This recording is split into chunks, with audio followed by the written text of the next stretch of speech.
Ukrainian army has breached the first Russian defense line. They're writing that they're breaking through and that the Russians could get into serious troubles. This is some kind of, what's your assessment? What's your point on that? Are they breaking through the defense lines?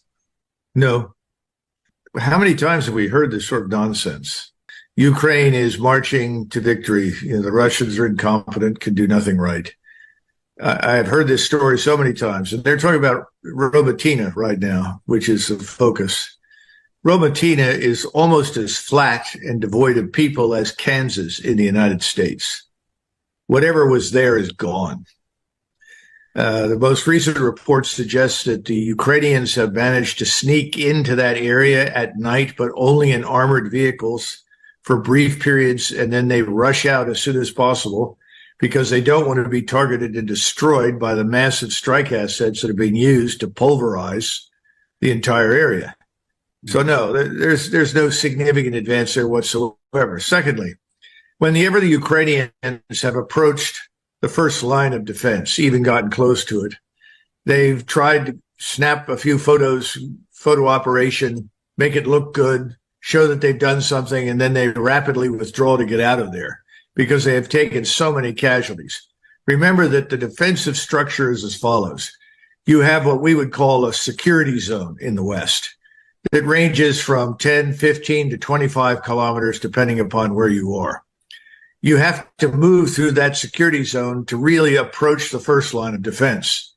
Just getting through that security zone has cost Ukrainians, an estimated 60,000 dead now during the so-called offensive, which has absolutely failed. In this case, they claim to have reached that first line of defense. The principal value of the first line of defense is that it prevents you from seeing the second line of defense, which means that you then become an easy target for destruction. They haven't broken through anything. They're not going to break through anything. They don't have the wherewithal or the capabilities. Everyone who's looked at this who's remotely objective and not on the payroll for either the major cable news programs or the mainstream media will tell you we cannot break through these defenses unless you can eliminate the overhead Russian intelligence, surveillance, and reconnaissance assets, which identify and target the Ukrainians. Right now, persistence, surveillance over Ukraine puts everything in Ukraine at risk. In other words, you can't go anywhere in that country without being observed. If you can be observed, you're going to be targeted. If you can be targeted, you're going to be hit with something. There's nothing the Russians can't target and destroy.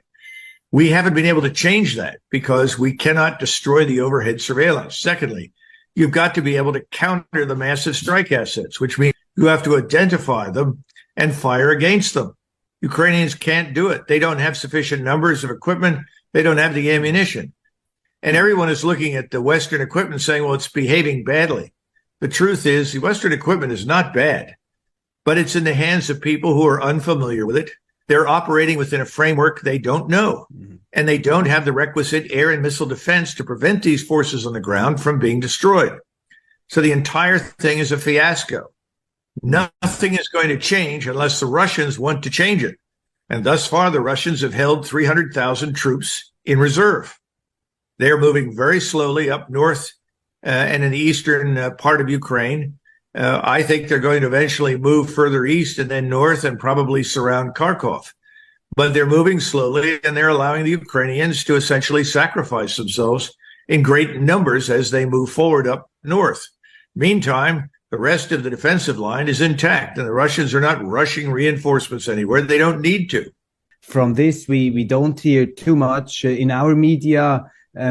What are your numbers and how do you make your own picture? Because it's very hard for us here in Switzerland, for example, to make our own picture. The media are always giving these victory reports, which seem to be a bit, as you described them, a bit off reality. How big are the losses of the Ukrainian forces? What do we have to calculate there? Well, a few weeks ago, based on the reports that I've been getting from Russians, Ukrainians, Poles, and some others in Eastern Europe, some Bulgarians who are in a position to observe, either directly or indirectly, and are able to talk to people on the ground. I've actually had people call me on cell phones from Ukrainian hospitals to tell me how desperate the situation is. I've tried to put that together along with the numbers of Ukrainian forces committed, and then make an evaluation based on fresh graves that are being dug, announcements of deaths in newspapers, obituaries. And I came to the conclusion a few weeks ago that they'd lost 400,000 dead. Now, that's a lot of killed in action. More people killed in action than the United States did during the entire Second World War. Now, stop and consider that for a minute. Americans have no idea what this is like. Then, more recently, there were some advertisements about memorials services being held in Ukraine. And the initial advertisement said, "Come and remember the 400,000 who will never return." I think I sent you that. Well, not long after that came out and we had a chance to look at it, it was naturally removed. It had been a mistake. The Ukrainian national leadership got involved and said, take that down immediately, because they've been trying to disguise the losses. Now I'm being told the numbers have grown. Now, I don't know. I don't follow this every day. If you try to, you're going to end up losing your mind, because you have to sift through so many lies from the West, so much disinformation from the Ukrainians. And to be frank with you, the Russians don't say a great deal until something's almost over. So it's very hard to follow every day. I admire the people that try to do that. I tend to wait for a few weeks. And that's why I say this morning, I received information that the death toll for the so-called counteroffensive is over 60,000. If that's true, that would raise the number of 400,000 even higher.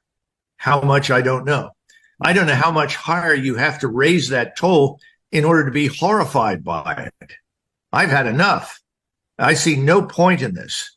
The problem is, and this is very important for your listeners to understand, I think President Putin has always objected to any operation that would essentially destroy more Ukrainian lives unnecessarily. Therefore, he has been reluctant to unleash the offensive power of the Russian military establishment. He's held them back. That has conveyed the impression in the West that there must be something wrong with the Russians, because they've obviously annihilated virtually all the things that are being thrown at them. There's not much left in Ukraine. We know that press gangs are operating in Western Ukraine to try and round up anybody they can find that seems remotely capable of carrying a weapon. At the same time, they're now pressuring the Poles to let their people come into Poland and arrest vast numbers of young men from Ukraine who have escaped to Poland. That's how desperate they are. I don't see how this can go on that much longer, but unfortunately, as long as we continue to provide weapons, they will find warm bodies to put against them. I would say until there's nothing left at all. That seems to be the plan of the regime in Kiev. Have the Ukrainians still the manpower to continue, or are they using all their strategic reserves? Are they running out of personnel? What is your take there? Well, that's my point. If you go into the Carpathians, where villages are now being raided for manpower, because we see a lot of evidence that the Ukrainians have tried very hard to rely principally on people from rural areas as opposed to urban areas. And then secondly, they've tried to drain the coffers, if you will, in eastern Ukraine first before they stripped out the West. The problem is there have been millions and millions of Ukrainians that have rapidly left the country. Right now, they try to seal the borders. No one gets in and out without being thoroughly checked.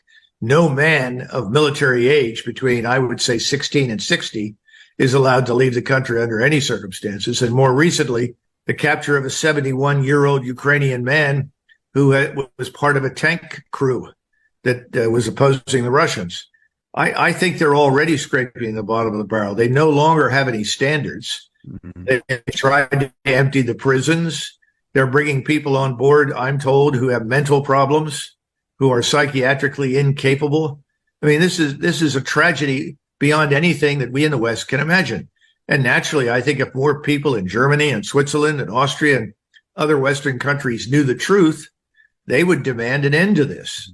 But isn't it totally irresponsible for a leader of a country like President Zelensky, who is hailed like a saint, even in Switzerland, in our parliament, isn't it totally responsible to sacrifice so many lives in a military operation in a war where you are saying it's absolutely impossible to win? The Russians are just too strong. Their defenses are too strong. Isn't that utterly irresponsible?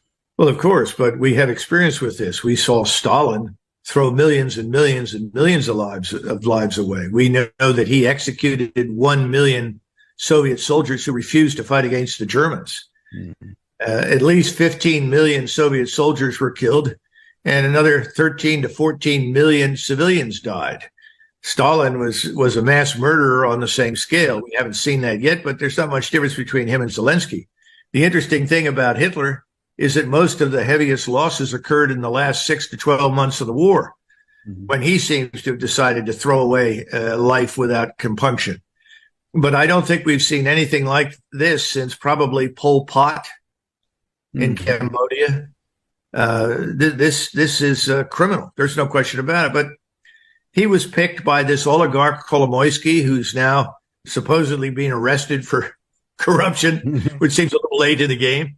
But Kolomoisky picked him, groomed him, and essentially installed him as president. Remember, Zelensky ran on a platform and then rapidly turned in the opposite direction. This is a tragic set of circumstances, but one can only assume that Zelensky is doing what the people in Washington and London and probably Paris want him to do. Well, somehow you see one or two articles in our media saying, well, the offensive is not going as well as expected. But what's your comment on the coverage of our mainstream media? I urge everyone who asks the same question in the United States to look at the people who own the media, the people that control the financial system, the people at the top of the government. Who are they? Where did they come from? We have a ruling political class in this country that has emerged over the last 20 years. They've always been with us, but they've never been in power as they are right now. That is probably the most radically leftist elite that we've ever had. The so-called Republicans are at best controlled opposition. And those people listening to this who understand what the communist regimes were like in Eastern Europe will appreciate what that means. You in Europe have to do the same thing. Who are the people with the financial power to build up governments with their favored personalities, the people they like? Where are the people who have been governing you for the last 25, 30 years coming from? What do they represent? I think you're dealing with another class of people that emerged during the post-war years with a set of attitudes and values. And they're also beholden, I would argue, to many of the same people that ours are. You have not just domestic or national oligarchs with billions of dollars or euros at their disposal. You have international figures. These people are very difficult to defeat because they can buy up politicians, buy up political support. And in Washington, people are reluctant to tell the truth and to move to a different position until they see absolute evidence that the people that put them where they are can't harm them. In other words, people are afraid. Look what happens in much of Europe. You stand up and say, well, I think this war in Russia is wrong. Well, why? We have to destroy Russia. And somebody says, why? Well, Russia's evil. Well, why? It's not communist. Well, it's bad. Well, why? And you get the same thing. Well, if you talk like this, you have to be censored. In England, they're talking about putting people in jail. I mean, it's incomprehensible. Talk about free speech. It's the antithesis of it. One wonders why we bothered fighting the last World War. It's appalling. So I can't tell you these 5 people are responsible in Germany or Switzerland or France. I'm telling you and the people listening, go find out who's bankrolled by whom. My experience is follow the money. If you follow the money, you'll get an answer.